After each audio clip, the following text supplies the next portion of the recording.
అందరికీ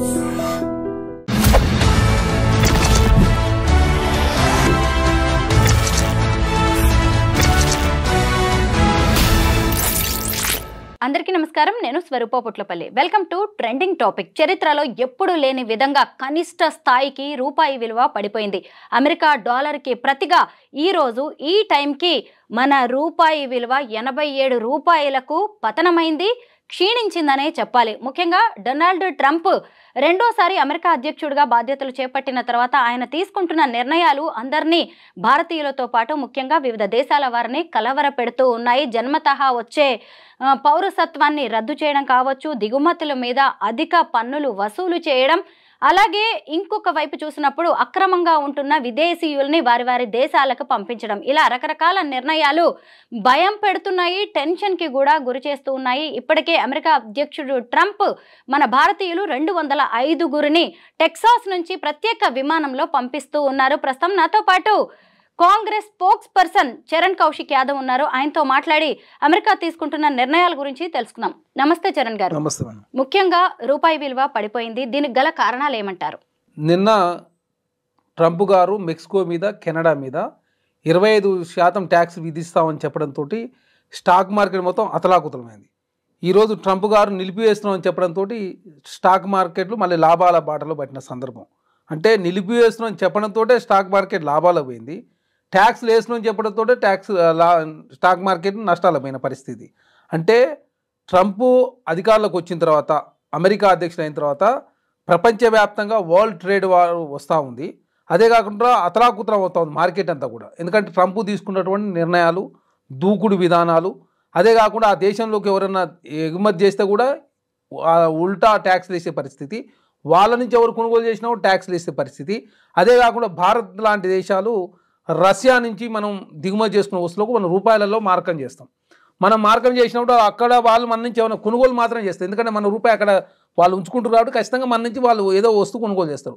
దాని మీద కూడా ఆంక్షలు విధిస్తానని చెప్పడంతో ప్రధానంగా రూపాయి కుదేలైంది. మార్చి వరకు 86 రూపాయలు అవుతుందన్న రూపాయి ఏకంగా ఈ రోజుకే 87.14 పడిపోయిందంటే ఏ విధంగా రూపాయి పతనం అవుతుందో అర్థం చేసుకోవాలి. అదే కాకుండా రూపాయి పతనం అంటే ప్రధానంగా రూపాయితోటి మార్కం చేయనిస్తలేరు. అదే కాక డాలర్కి ఏమో అంతర్జాతీయ గుర్తింపు ఉంది. డాలర్లు ఏ దేశంలోనైనా ఏ వస్తువు అయినా కూడా డాలర్లో మార్కం చేసే అవకాశం ఉంది. కాబట్టి డాలర్లో అందరూ పోయి ఎఫ్డిఐలు, ఫారెన్ డైరెక్ట్ ఇన్వెస్ట్మెంట్లు, భారతదేశంలో పెట్టుబడి పెట్టినటువంటి ఇన్వెస్ట్మెంట్లు అంతా కూడా విత్డ్రా చేసుకొని తీసుకుపోయి డాలర్లో పెట్టుబడి పెట్టడంతో డాలర్లు ప్రధానంగా పెరుగుతూ ఉంది, రూపాయి పతనం అవుతూ ఉంది. దాంతో ప్రధానంగా రూపాయి 2014 మన్మోహన్ సింగ్ గారు ప్రధానమంత్రి ఉన్నప్పుడు 62 రూపాయలు, ఈరోజు అది 87 రూపాయల 14 ఏ విధంగా పెరిగిందో అర్థం చేసుకో. అదే కాకుండా ఆ విధమైన నిర్ణయాలు కూడా నరేంద్ర మోడీ గారు తీసుకోవడం లేదు. ప్రపంచవ్యాప్తంగా వరల్డ్ ట్రేడ్ వస్తుంది, ప్రపంచవ్యాప్తంగా దేశాలను చర్చించుకుంటూ ఉన్నాయి. ఎందుకంటే ఇది యుద్ధానికన్నా కూడా ట్రంప్ అధికారంలోకి వచ్చిన తర్వాత ఆంక్షలు విధించడంతో అన్ని దేశాలను కుదేలవుతూ ఉంటాయి. ఇప్పటివరకు అదేవిధంగా నిర్మలా సీతారామన్ గారు కావచ్చు, అదేవిధంగా నరేంద్ర మోడీ గారు కావచ్చు, నిన్న బడ్జెట్లో ప్రవేశపెట్టినప్పుడు కూడా దాని మీద ఎలాంటి చర్చ చేయలేదు. మన రూపాయి పతనం అవుతుందో దానికి నివారణ చర్యగా మేము ఏం చేయగలుగుతాం అని చెప్పేసి భారత ప్రభుత్వం కూడా ప్రకటించలేదు. అదే కాకుండా ఇప్పుడు విదేశాల్లో ఉన్నటువంటి విద్యార్థులు కూడా అతలాకుతలం అవుతాం. ఎందుకంటే వాళ్ళ ఖర్చులు అనామతికి పెరిగిన సందర్భం. ఎందుకంటే ఒకప్పుడు 70 రూపాయలు ఉండొచ్చు, అంతకుముందు 62 రూపాయలు, ఇప్పుడు 87 రూపాయలు. అంటే డాలరు కొనుగోలు చేయాలంటే 87 రూపాయలు ఇచ్చి రూపాయలో కొనుగోలు చేయాలంటే, డాలర్ కొనుగోలు చేయాలంటే 87 రూపాయలు ఇవ్వాల్సిన పరిస్థితి. అదే కాకుండా ఒకనాటికి ఇప్పటికి పరిస్థితి ఏంటంటే, ఆనాడు మన్మోహన్ సింగ్ ప్రధానమంత్రిగా ఉన్నప్పుడు నెల రోజుల పాటు మాత్రమే విదేశీ ద్రవ్యం నిల్వలు ఉండేది, ఏది 2004 ముందు. తర్వాత మన్మోహన్ సింగ్ గారు వచ్చినప్పుడు జీడిపి కూడా గణనీయమైన స్థాయిలో 8% జీడిపి తీసుకుపోయిండు, రూపాయి పతనం కాకుండా కాపాడిండు, అదే పేదరికం తగ్గకుండా చూసిన పరిస్థితి. ఈరోజు జీడిపి చూసినట్లయితే 6.3%. ఎకనామిక్ సర్వే చాలా స్పష్టంగా బడ్జెట్ కన్నా ఒక రోజు ముందు ప్రకటించింది. అదేవిధంగా ప్రధాన ఆర్థిక సలహాదారులు వారు ప్రకటించింది కూడా. అదే కాకుండా దాని మీద నరేంద్ర మోడీ గారు కూడా మాట్లాడిన సందర్భం.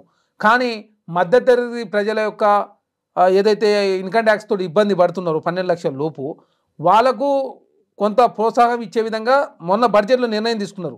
మధ్యతరగతి ప్రజలు కట్టేటువంటి 1,00,000 కోట్ల ఆదాయం వారికి మిగులుతూ ఉంది. అదే కాకుండా ఢిల్లీలో ఎలక్షన్లు ఉన్నాయి కాబట్టి అక్కడ 40 లక్షల మంది ఉద్యోగస్తులు ఉంటారు కాబట్టి, 12 లక్షల లోపు ఉంటారు కాబట్టి ఎలక్షన్లో మేలు జరుగుతుందని చెప్పేసి నరేంద్ర మోడీ గారి ప్రభుత్వం నిర్ణయం తీసుకున్నారు. జాతీయ స్థాయిలో మధ్యతరగతి ప్రజలంతా కూడా హర్షం వ్యక్తం చేశారు.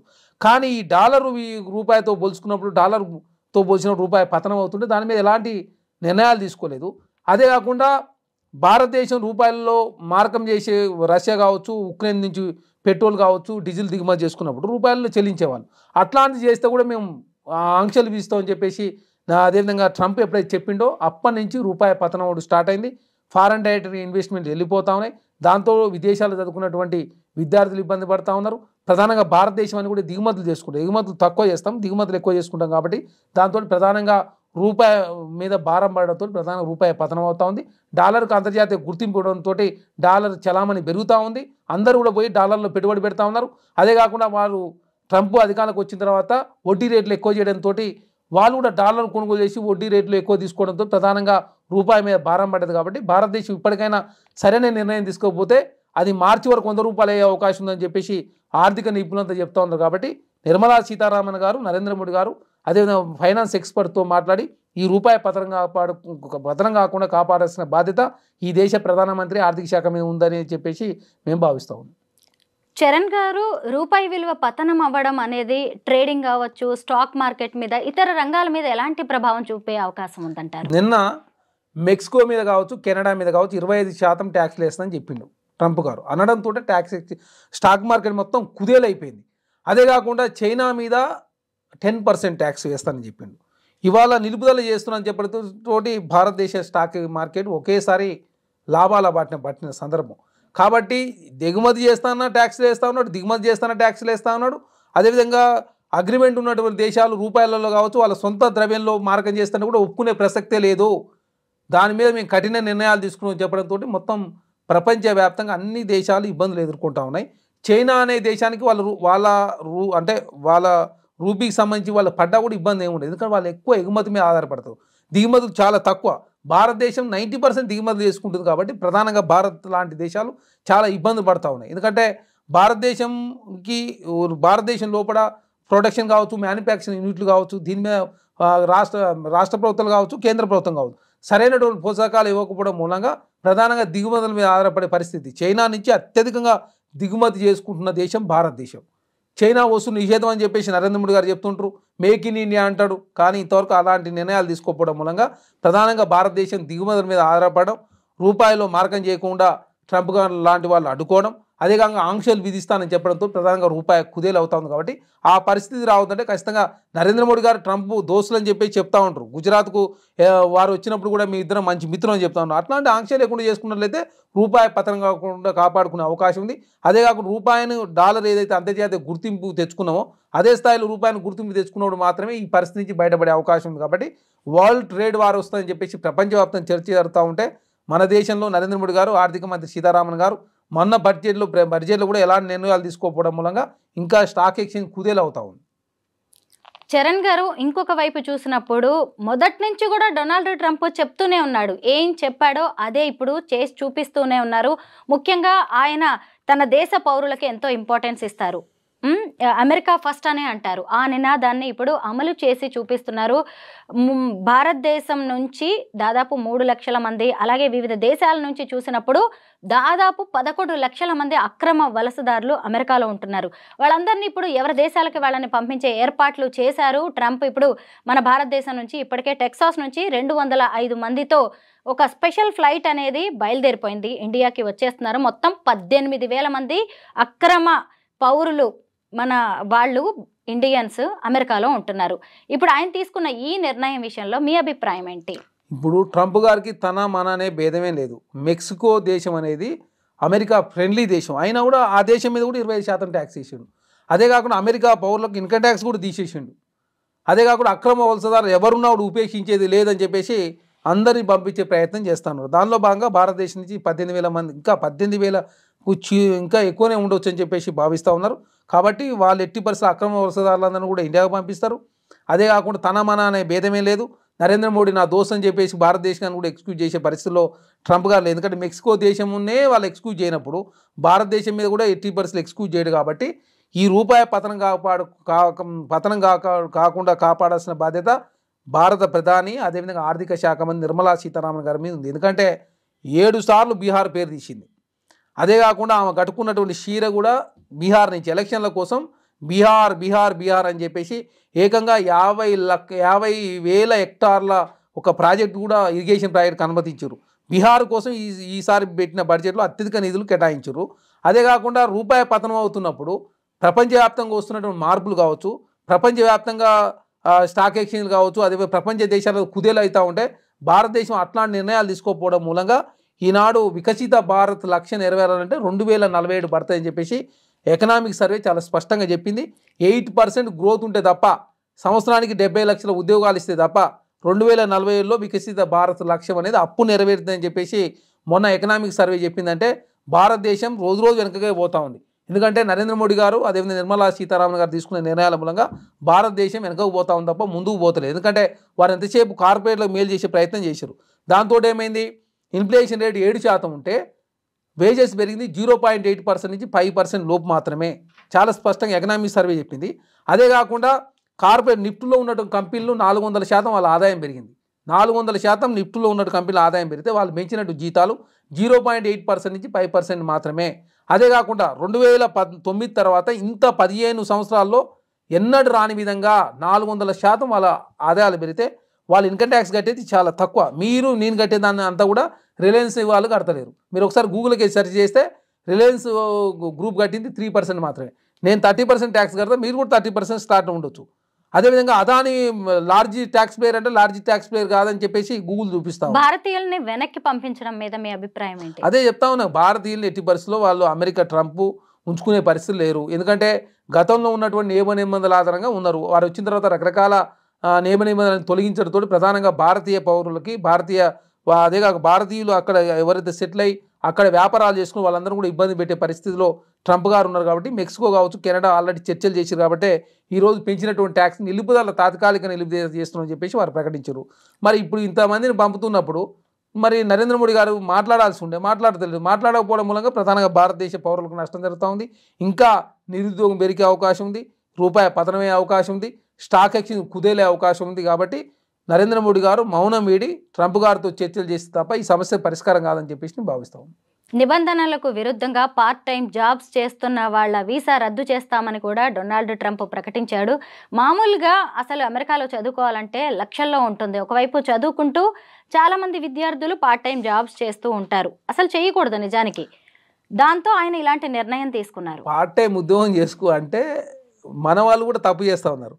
ఈ ఫేస్బుక్, ఇన్స్టాగ్రామ్ ఎక్కడైతే ఉద్యోగం చేస్తారో వాళ్ళు అక్కడి నుంచి ఆ వీడియో తీసి ఇన్స్టాగ్రామ్లో, ఫేస్బుక్లో, ట్విట్టర్లో పెట్టడంతో ప్రధానంగా అమెరికా ప్రభుత్వం దాన్ని గుర్తించి వీళ్ళు పార్ట్ టైం జాబ్ చేస్తున్నారని చెప్పేసి వాళ్ళకున్నట్టు వీసా నిబంధనలు రద్దు చేస్తూ ఉన్నారు.